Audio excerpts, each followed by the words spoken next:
Her vaxtınız xeyir yoldaşlar. 7 dekabr kursumuzun vergi xidmətinə hazırlaşanlar üçün təşkil etdiyi sınaq imtahanının rəqəmsal məlumatları ilə tanış olursunuz. Birinci sual.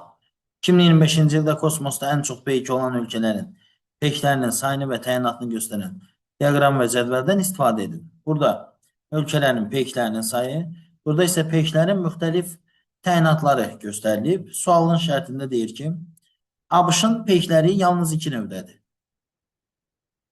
ABŞ-ın peykləri, ABŞ-ın 1500 dənə peyki var. Onlar yalnız iki növdədir.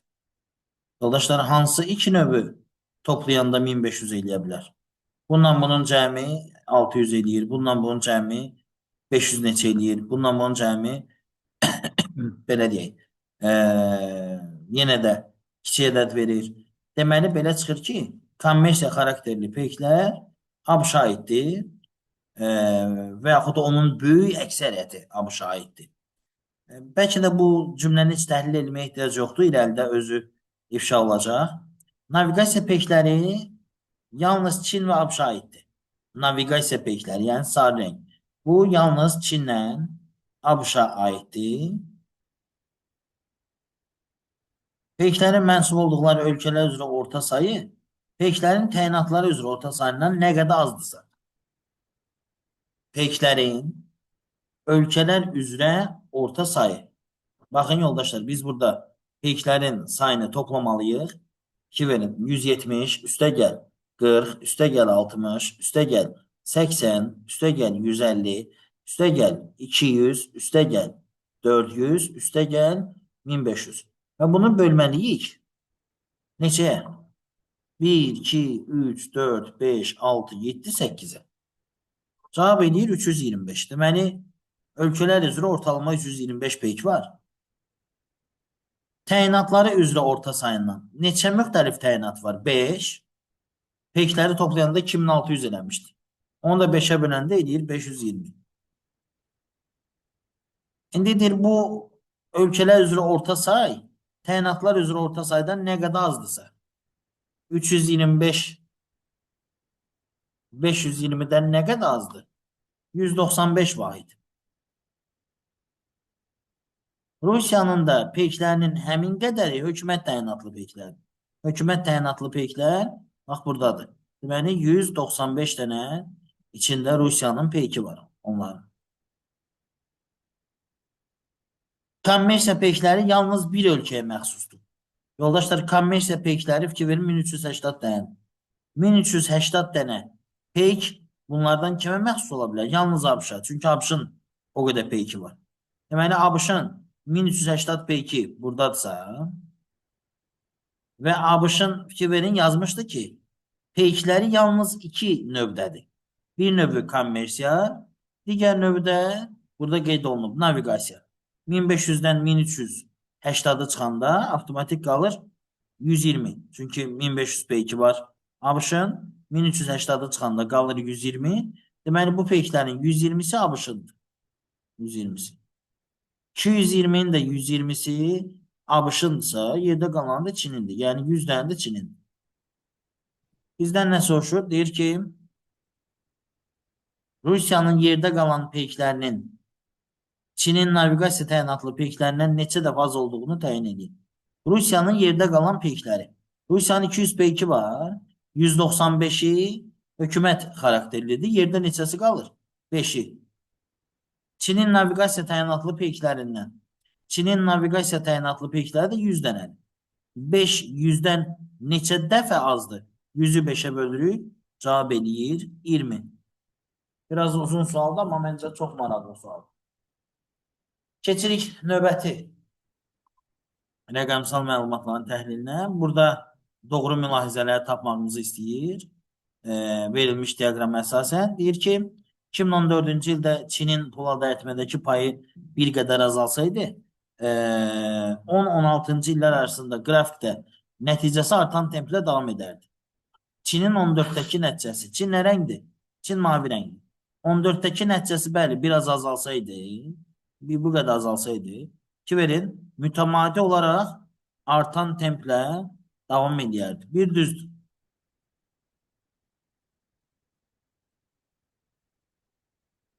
Deyir təqdim olmuş paragrafda istehsalın davamlı şəkildə artdığı heç bir ölkə yoxdur. Niyə yoxdur? Deyir, məsələn, burada elə yaşıl rəng gördüyünüz kimi davamlı şəkildə artıb. Bunda 2 səhvdir. ABŞ və Hindistan istehsal etdirilmiş buladın hər il üzrə ümumi cəmi heç bir ildə Çinin istehsalından artıq olmuyor. ABŞ-la Hindistan rənglərinə baxaq. ABŞ-la Hindistan rəngləri yaşıl və bənövşəyi rənglərdir. Yəni uşaqlar heç toplamasaq belə. Ki verin, ikisi də 100-dən azdır, düzdür.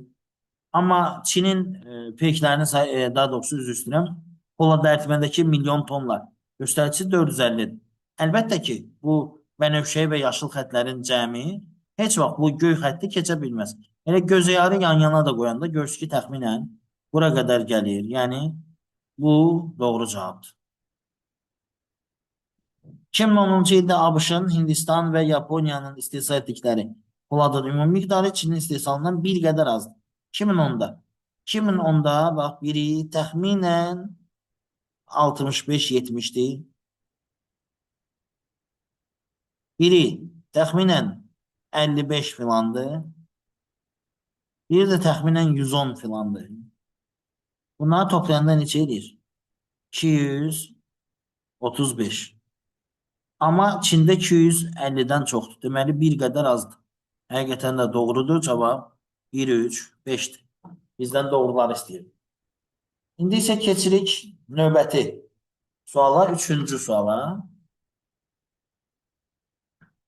Üçüncü sualın həlli haqqında danışım, amma burada çox vaxt itirməyək. Deməli, yoldaşlar, burada istilik elektrik stansiyası üzrə, su elektrik stansiyası üzrə, müxtəlif istiqamətlər üzrə sizə 2023-cü ilin birinci yarısında Azərbaycanda istehsal olunan elektrik enerjisinin kilovat saatlı miqdarını göstərib, öncəki ilə nəzərən azalma və artmasını faizlə göstərib.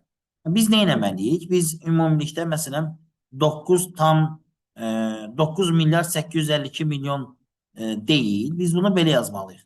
9 milyar 852 tam onda 1 milyon ilə ilk 5 rəqəmi götürə bilərik.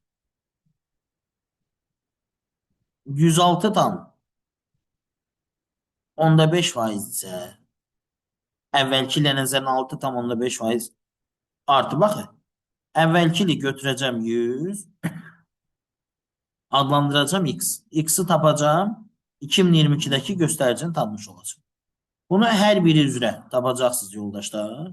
Və buradakilərin cəmini həmin ədədlə, yəni ilk ümumi ədədlə müqayisə edəcəksiniz. Çünki ilk ədəd bütün istehlakdır, bütün belə deyəndə istehsaldır. Bunların hər birinin göstəricilərini tapıb, toplayıb bu ədədlə müqayisə aparıb, bu ədədin 2022-ci ildə göstəricisini tapacaqsınız. Sonra yazacaqsınız ki, 2022-dəki o həmin göstərici 100%-dir, 462 də x-dır və nə qədər artdığını görəcəksiniz. Təxminən 6% artır. Mən bunda vaxt itirməyim. Keçim növbəti suala. Qeyri-iqtisadi islahatlar təhlilinin dərc etdiyi məlumatlara əsasən 22-ci ilin yanvar-aprel aylarında pambığın, karbamidin, pomidor, metanol və meşə fındığının ixracı üzrə məlumatlar göstərilib. Ən çox ixrac edilən məhsullardan əldə olunan gəlir milyon manatlarla təqdim olunub. 2022-ci ildə təqdim olunmuş periyod daxilindəki bir ay ərzində satılmış pomidorun əldə olunan gəliri. Pomidor nə rəngdir? Yaşıl rəng. 58,2-dir, düz deyil. 58,2-ni böləcəyik 4-ə. Çünki yanvardan aprelə kimi 4 ay var da. 4-ə bölürük, alınır 14,55.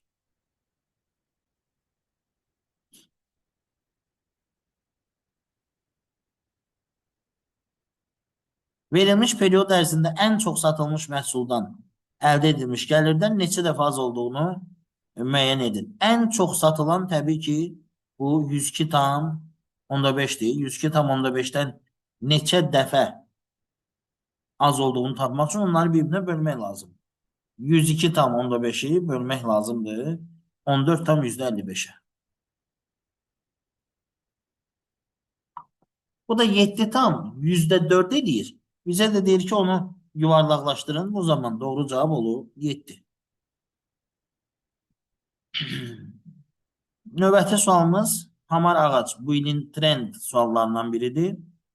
Bir Yunanistanın ödemesi 1 milyard avro təşkil edir. Bunun 1 milyarddır. Sıfırların sayına. Bakın 3, 6, 9. Bəli. Azərbaycan ödəməsi Yunanistan ödəməsindən 4 dəfə azdır. Onda belə çıxır ki, Azərbaycan ödəməsi də 1 milyardır. Bölürsüz 4-ə.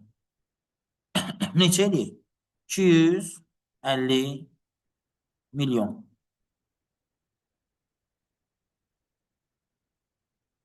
Yoldaşlar deyir, Azərbaycan üdebesini manatla hesablayın. Baxın, bu Azərbaycanın üdebesinin üdeməsinə nisbətidir.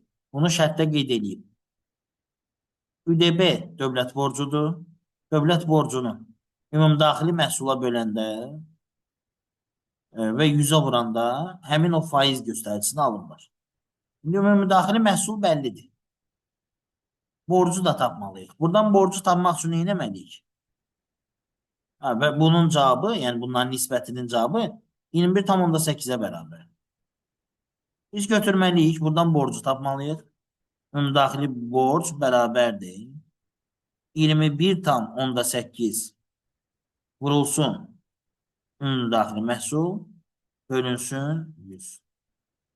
Düzdürmü? Yoldaşlar, yəni biz 21,8-i vurmalıyıq 250 milyona, bölməliyik 100-ə.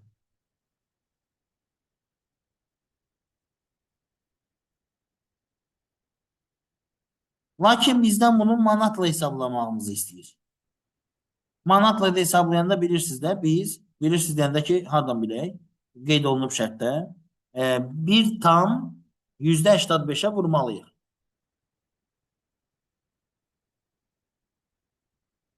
Alınır. 100 milyon 825 min manat. Və sizə deyir ki, bunu 10 minliklərə də yuvarlaqlaşdırın. Baxın, təklik, onluq, minlik,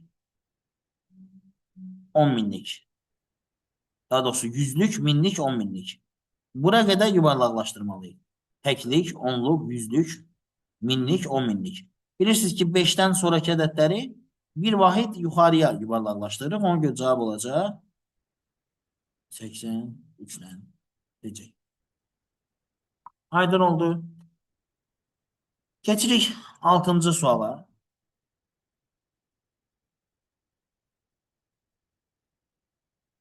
Burada sizə ünvanlı dövlət sosial yardım təyin olunan ailələrin sayını göy rənglə və bu yardım təyin olunan ailə üzvlərinin sayını da sarı rənglə göstərir.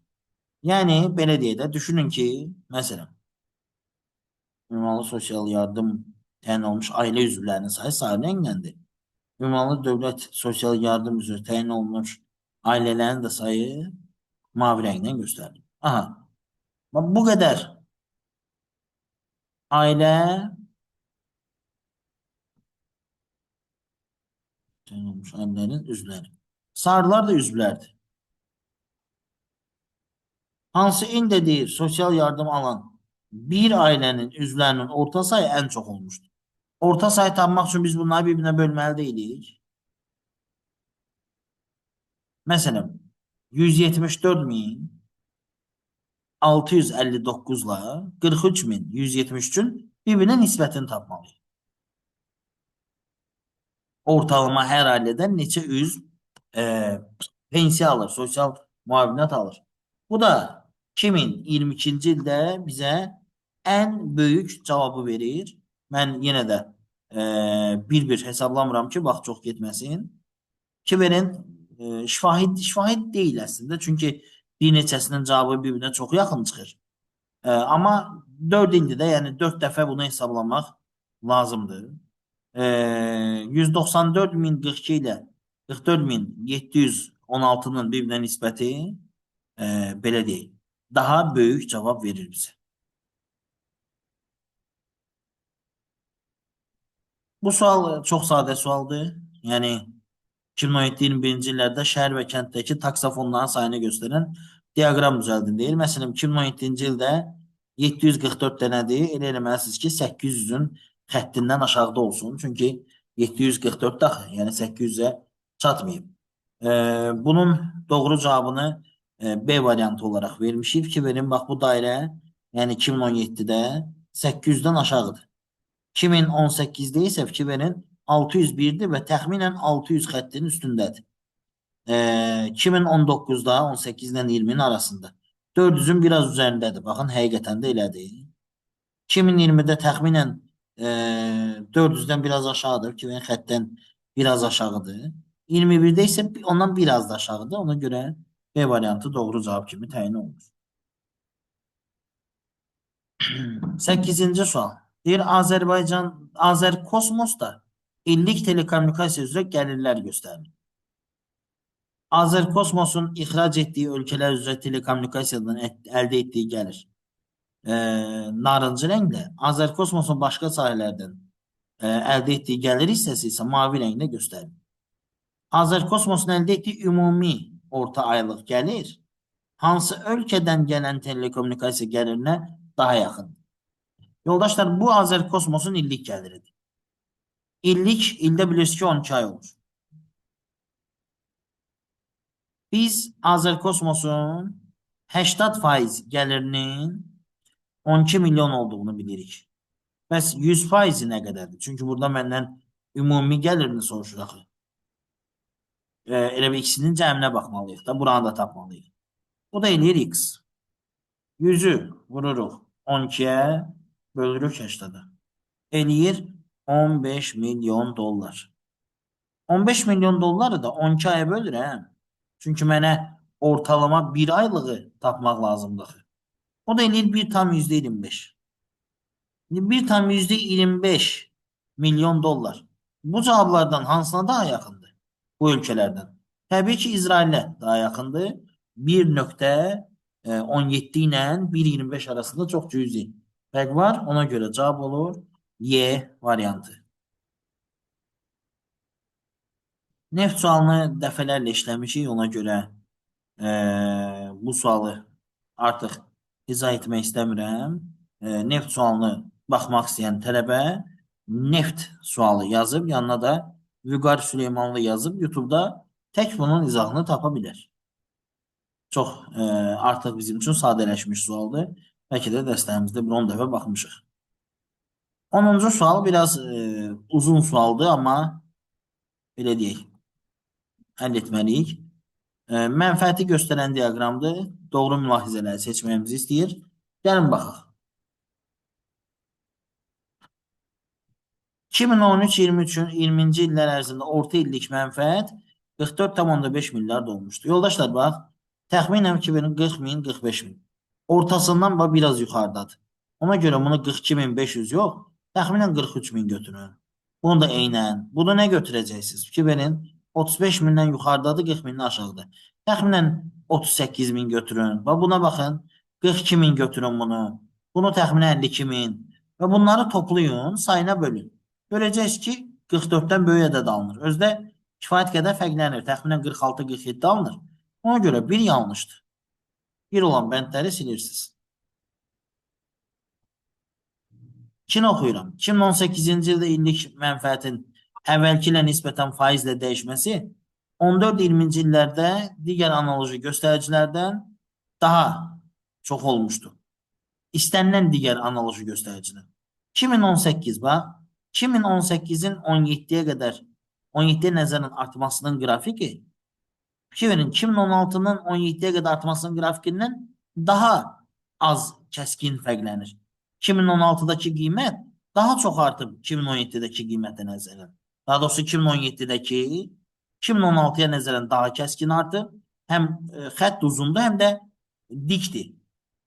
Amma 17-dən 18-ə artım daha azdır. Amma əmin olmaq istəyirsinizsə, məsələn, buranı 42 min götürün, buranı da 52 min. Tapın ki, 42 min 100%dirsə, 52 min x faizdir. Oradakı artım faizini hiss eləyin.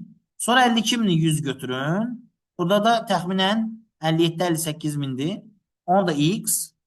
Avtomatik başa düşəcəksiniz ki, ikinci bənddə yanlışdır. Elə bu ikisini çıxartsaq cavablardan qalır B variantı. B variantındakı belə deyək, mexanizmdə 3, 4, 6 da elə bunlara oxşuyur deyə davam etmirəm. Keçirik 11-ci suala. 18-22-ci il ərzində Azərbaycanda boru kəmərləri ilə nəqldən əldə olunan gəlirləri göstərən diaqramdan istifadə edərək tapşırığı yerinə yetirin.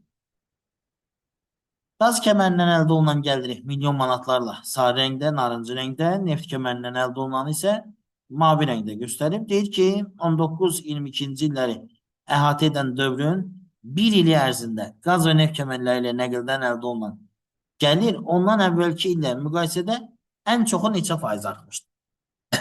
Əslində bunu hiss eləmək olar. Belə deyək, qiymətləri 100% verərək də və yaxud toplayıb həll edərək də bax. Bu ikisini topladınız. Elədir tutaq ki 2000 nə qədər? 270. Buna deyirsiniz 100%. Düzdürmü? Bu ikisinin cəminə də, yəni 2290-a da 2290 edir, düz dedim. 2290. Buna da deyirsiniz x%. Və gözlə də görünür ki, burada çox cüzi artım var. Məndən ən çoxunu soruşur. Ən çoxu fikir verin. Bunların cəminə keçid çoxdur. 21-ci il doğru cavab ola bilər. Ya da 22. Bunları yoxlayaq. Fikir verin. 1200 ilə 1130-un cəmi eləyir, yəni 20-ci il. 2330. Bunu 100% kimi dəyərləndirsək. Bu ikisinin cəmi isə eləyir 3050. Bunda x. Sadəcası 3050-ni vururam 100-ə, bölürəm 2330-a. Eləyir 31%. 30 tam %90 neçə? Götürürəm onu 31%. 130 tam nə qədər eləyir? Amma müqayisə aparıram da 100 ilə. Eləyir 31%. İndi 3050-ni götürürəm 100%. Bu ikisinin cəmini götürürəm. Belə deyək, nə qədər edir? 3570. Yəni gözlə də görünür ki 500 artıb 500-ün 6-da biridir. Təxminən 10 neçə faiz artıb. Heç hesablama ehtiyac yoxdur. Cavab A variantı. Növbəti sualımıza keçid edirəm. Növbəti sualımız 12-ci sualdır. Çox sadə sualdır. Siz bu sualı şifahi əldə etməlisiniz. 5000 belə deyək, xalça var. Təxminən buna deyəcək 2500. Təxminən. Bunu da fikir verin. Belə böləcəyik 5 yerə. Heç əslində lazım deyil. Məndən nə soruşur? Deyir, təqribən neçə toxunma xalça? Təqribən neçə toxunma eksponat xalça var? Toxunma nə rəngdədir? Təqribən neçə toxunma eksponat xalça məmulatları kolleksiyaya aiddir. Bizdə deyir ki, xovlu xalçalar, xovsuz xalçalar və xalça məmulatları kolleksiyalarının yalnız birinə aiddir. Azərbaycan Milli Xalça Muzeyində 5000 toxuma eksponatın hər biri 5000 toxuma eksponatın hər biri kolleksiyaların yalnız birinə aiddir.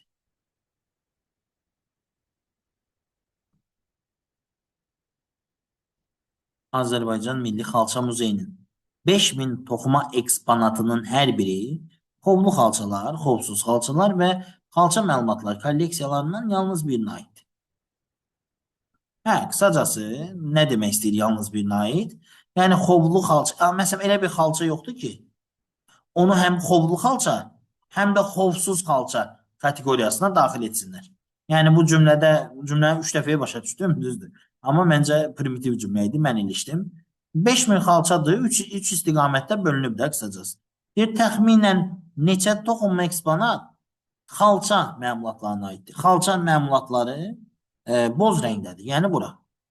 Ki verirsiniz bura yarıdan azdır. Yəni belə deyək. Biz yarısına 2500 desək, 2500. Hə? Onun da yarısı bax bura, yəni bura olacaq 1250. Amma bu boz hissədə var axı. Yəni bura 1250-dən böyük olmalıdır axı. 1250-dən böyük düzgün cavab 1500 olacaq. Niyə 2000 yox? 2000 çünki daha çoxdur. 2200 də daha çoxdur. Təqribən belə də danışsaq, bax bu hissə sol tərəfin, yəni 180 dərəcənin yarısından biraz çoxdur. Yəni ona görə 1250-dən biraz çox cavab götürməliyik. 1400, 1300, 1500 və belə bir cavab götürməliyik. 13-cü sual kifayət qədər maraqlı sualdır. Bu sualı çox tələbəmiz çaşmışdı, səhv yazmışdı. Xəzərin Azərbaycan sektorundakı Azəriçıraq Günəşli Neft Qaz Yatağı üzrə şirkətlərin pay bölgüsünü göstərən cədvəldən istifadə edilir. Bir neçə faizin payları birlikdə bütün şirkətlərin paylarının 1/3-nə yaxın olar. Yoldaşlar, burada çox adam götürüb 2, məsələn, götürüblər 18 tam %88 ilə 14 tam %6-ını toplayıblar. Bu da eləyib 33 tam 32, yox, hətta 32 tam 32 tam %94. Fikirləşiblər ki 33%'dir də, yəni daha bundan yaxın nə olsun? Bilirsiniz ki 100%'in 1/3 təxminən 33 tam %33% edir.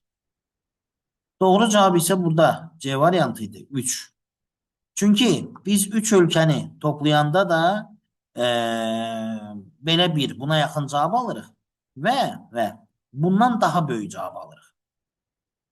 Baxın hansılardır, bax, SOCAR-ın payı 25% və bunların payına baxın 5 və 3. 5 və 3'ü topladım 8. 25'in üstüne 8'i geldim 33. Yok, bu çok oldu, 34'ü de geçir. Görün başka hansı olabilir? Mesela bu olabilir. 25%. Bu da 5. Bu da 2. Eləyir 32. 73 ile de 31'i toplayanda eləyir 1 tam %4 olur, 33 tam %4. Ki verdiniz?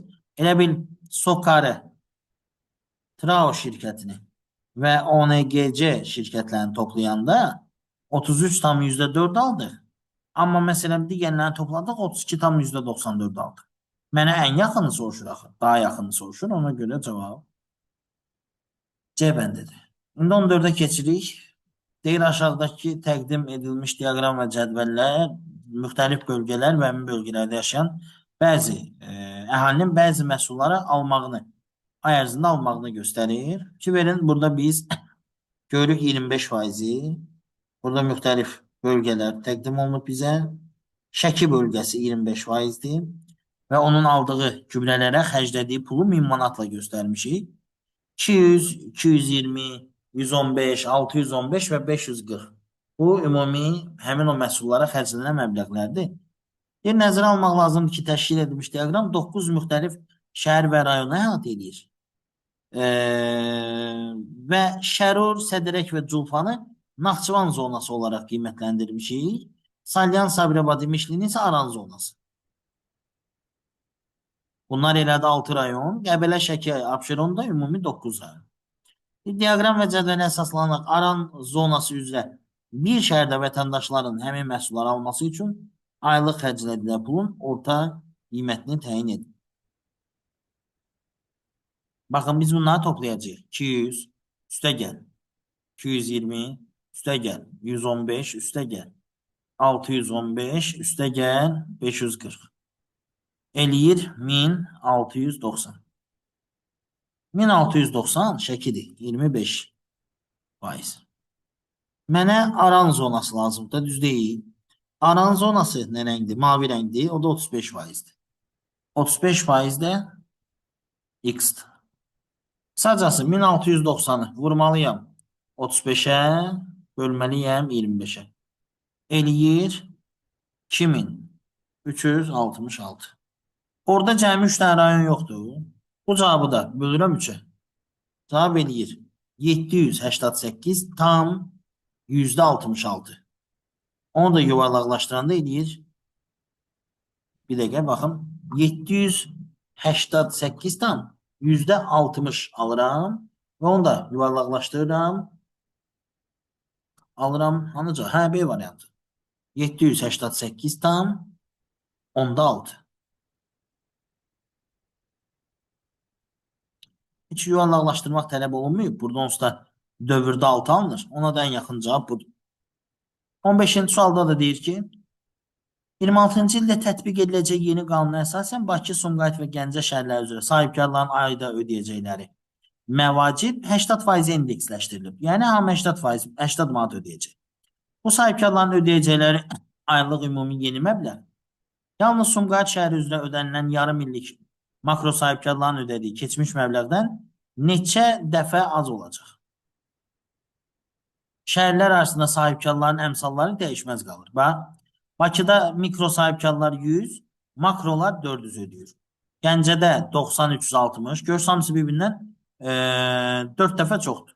Onda Sumqayıtda da 4 dəfə çox olacaq 280.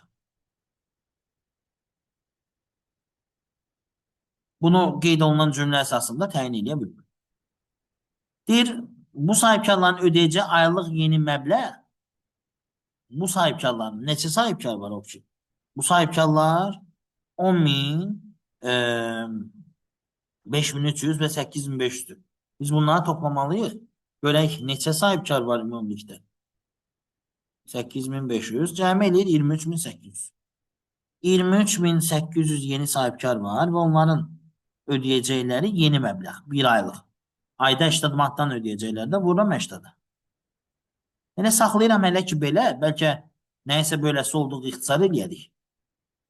Hə, indi burada görürəm ki, deyir, yalnız Sumqayıt şəhəri üzrə ödəniləcək yarım illik makro sahibkarların ödədiyi keçmiş məbləğ.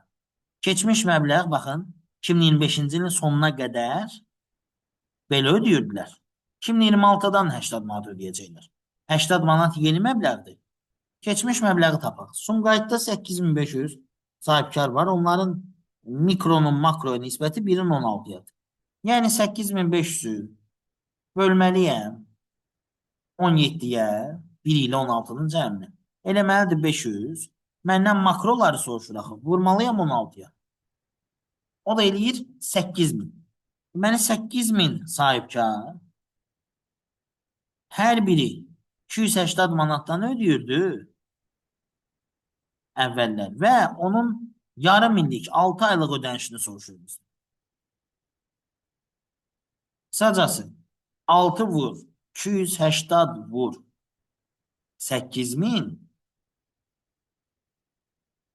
böl 23.800 və 80'ın hasili.